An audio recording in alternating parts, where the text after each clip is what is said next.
The first time she left her penthouse without her driver, without her designer coat, without the quiet comfort of knowing her bank account could erase any problem, she felt strangely naked.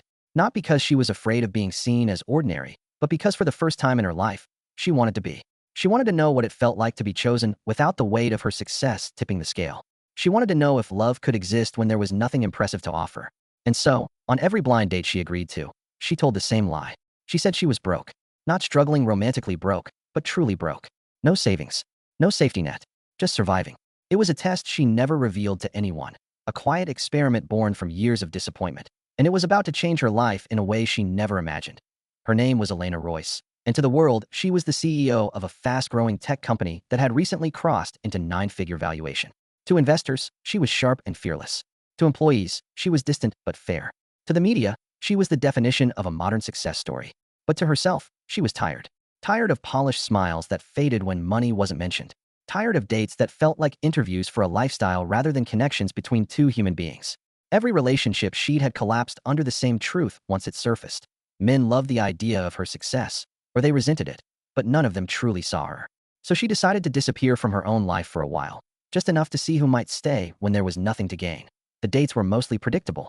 Some men grew uncomfortable the moment she mentioned her situation, their eyes darting as if calculating escape routes.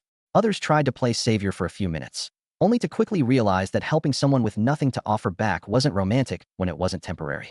A few smiled politely, paid for coffee, and never called again. Each rejection confirmed what she already believed, that love, at least for someone like her, was conditional. She told herself she was fine with that, but every empty evening back in her luxury apartment said otherwise. Then came the night she almost canceled that it had been a long day filled with board meetings and tense negotiations, and she was exhausted in a way sleep couldn't fix. The blind date had been arranged by a mutual acquaintance who insisted this one was different. Elena nearly laughed at that phrase. Different had become meaningless. Still, something made her go. Maybe curiosity, maybe loneliness, maybe the quiet hope she refused to admit she still carried. The cafe was small and unpretentious, the kind of place where people lingered not because it was trendy, but because it felt safe. She arrived early, ordered the cheapest tea on the menu out of habit now, and waited. When he walked in, she noticed he looked nervous, adjusting the sleeves of a worn jacket, scanning the room until his eyes met hers.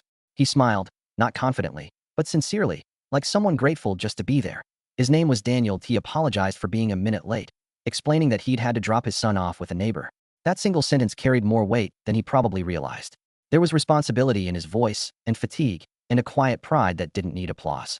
They talked about simple things at first: work, routines, favorite foods. He worked multiple jobs, he said, whatever kept the bills paid. He didn't complain. He just stated it as fact, the way people do when hardship is no longer shocking, just normal. Halfway through the conversation, Elena delivered her usual line.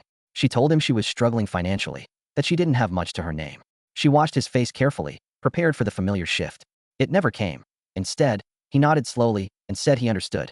He shared that after his wife passed away a few years earlier, everything changed. Medical bills, funeral costs, time off work to grieve while raising a child alone. It had drained him. He wasn't poor by choice, he explained, but by circumstance. And still, he smiled. Not because it was easy, but because his son was worth every sacrifice. What surprised her most wasn't his empathy, but his comfort. He didn't grow distant. He didn't rush the conversation. He didn't offer empty promises or pity. He simply listened, asked thoughtful questions, and treated her no differently than before.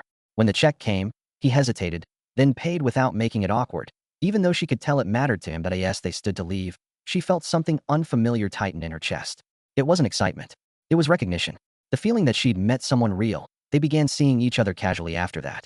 Walks in the park, cheap dinners, long conversations about life, loss, and the quiet fears people rarely admit out loud. Elena continued the lie, telling herself she was protecting something fragile, that she just needed more time. Daniel never asked for more than she could give, never judged her lack of ambition, never tried to fix her situation. He simply included her in his world. She met his son, a shy but bright boy who clung to his father with a trust that came from surviving together. Watching Daniel with him was painful in the best way. There was no performance, no expectation of praise, just love expressed through packed lunches, bedtime stories, and gentle patience. Elena felt both admiration and guilt growing inside her. The test she had created was no longer theoretical. There were consequences now. One evening, after a particularly hard day for Daniel, his car had broken down, and he'd lost a shift because of it. Elena offered to help. Not with money, she said, but with support. She cooked dinner in his small apartment, cleaned while he helped his son with homework, and for the first time in years, She felt useful in a way that had nothing to do with power or success. That night, as she walked home alone, the truth pressed against her conscience. She had everything, more than enough to fix his problems in an instant. And yet she had chosen to hide it, to watch him struggle, all in the name of a test he never agreed to take. The thought made her feel smaller than she ever had pretending to be broke. Days passed, then weeks. Her feelings deepened, and so did her fear. She was falling for someone who loved her without knowing who she really was. And the longer she waited, the more devastating the truth would be. The moment came unexpectedly. Daniel had been unusually quiet all evening, distracted, weighed down by something he hadn't shared. When she finally asked, he admitted he'd been offered a better job in another city. It paid more, came with benefits, and could change everything for him and his son. But it also meant leaving the fragile routine they'd built. And leaving her, he said he didn't want to choose security over connection again. But he couldn't risk his child's future for his own happiness. He told her he understood if she didn't want to continue, especially given her situation. He said it gently, as if preparing himself to let go. That was when she broke. She told him everything. Who she was, what she had, why she lied. The words spilled out between tears she hadn't allowed herself in years. She expected anger. She deserved it. What she got was silence. Daniel didn't raise his voice. He didn't accuse her. He just looked at her, hurt etched into every line of his face. Not because she was rich, but because she hadn't trusted him with the truth. He said the hardest part of being poor wasn't the lack of money, but the way people assumed it defined his worth. Her test, he explained, made him feel like a subject, not a partner. She apologized without defense, without justification. She told him she was afraid, that she'd been wrong, that she didn't want to lose him. She offered to help him stay, to fix everything, but he shook his head. He said love built on imbalance and secrecy couldn't survive without honesty. They separated that night without closure, both carrying the weight of what might have been. Weeks later, Elena sat alone in her office long after everyone had gone home. Success felt hollow. For the first time, she questioned whether her test had protected her heart or destroyed her chance at real love. She realized that while she'd been evaluating others, she hadn't been honest with herself. True connection didn't come from hiding, but from vulnerability. She reached out to Daniel one last time, not to offer money, not to ask for forgiveness, but to tell him she admired his courage and that she hoped the new city would give him everything he deserved. He replied days later. He said he'd turned down the job, not because of her money, but because he realized he didn't want a life built only on survival. He wanted meaning. He wanted partnership. He said if they were going to try again, it had to be as equals, with no tests, no lies, no power imbalance. Just two imperfect people choosing each other honestly. They started over slowly. This time, Elena didn't hide. She didn't rescue. She learned to listen, to support without controlling, to share her world without letting it overshadow his. Daniel learned to accept help without shame, to trust that love didn't require self-sacrifice to the point of erasure. Their story didn't become perfect, but it became real. And for Elena, that was more valuable than anything she'd ever built. In the end, she realized the test she created wasn't meant to measure others. It was meant to reveal her own fears.